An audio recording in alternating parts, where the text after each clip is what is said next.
जय काशी विश्वनाथ, जय काशी विश्वनाथ, जय काशी विश्वनाथ। समस्ता लोका सुखिनो भवन्तु।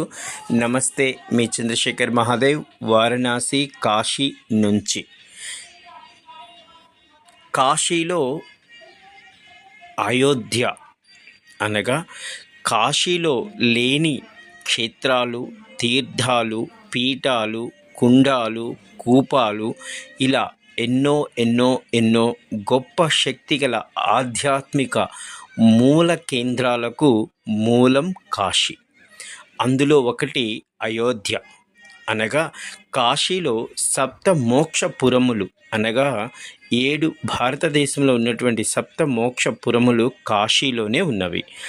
అందులో కంచి గౌరీ కేదారేశ్వర్ మందిరం, అయోధ్య హనుమాన్ ఘాట్, హరిద్వార్ అస్సీ ఘాట్, పూరి జగన్నాథ మందిరం, ఉజ్జయిని మహామృత్యుంజయ మందిరం, మధుర శైలపుత్రి మంగళగౌరి మందిరములు, కాశీ విశ్వనాథుని మందిరం. అందులో హనుమాన్ ఘాట్ వద్ద ఉన్నటువంటి బడా హనుమాన్ మందిరంని అయోధ్య అని అంటారు. ఎందుకంటే రాముడు, సీత, లక్ష్మణుడు, భరతుడు, శత్రుఘ్నుడు, హనుమ, సుగ్రీవుడు ప్రతిష్ఠించిన శివలింగములు అక్కడ ఇప్పటికీ ఉన్నవి. రాముడు కాశీకి అనేకసార్లు వచ్చినాడు. అయితే రాముడు, నేను అయోధ్యలో పుట్టినాను, కానీ నా మనసు ఎల్లప్పుడూ కాశీ విశ్వనాథుని స్మరిస్తూ కాశీలోనే ఉంటుంది అని అనేకసార్లు తన గురుదేవులతో అన్నాడు.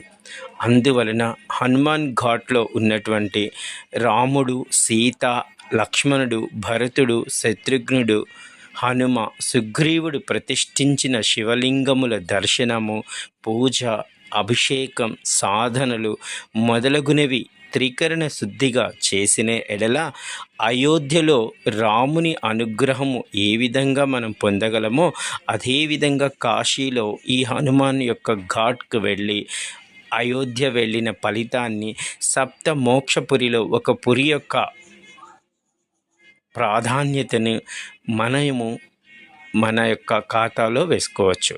జై కాశీ విశ్వనాథ్, జై కాశీ విశ్వనాథ్, జై కాశీ విశ్వనాథ్. సమస్త లోకా సుఖినో భవంతు. నమస్తే, మీ చంద్రశేఖర్ మహాదేవ్, వారణాసి కాశీ నుంచి.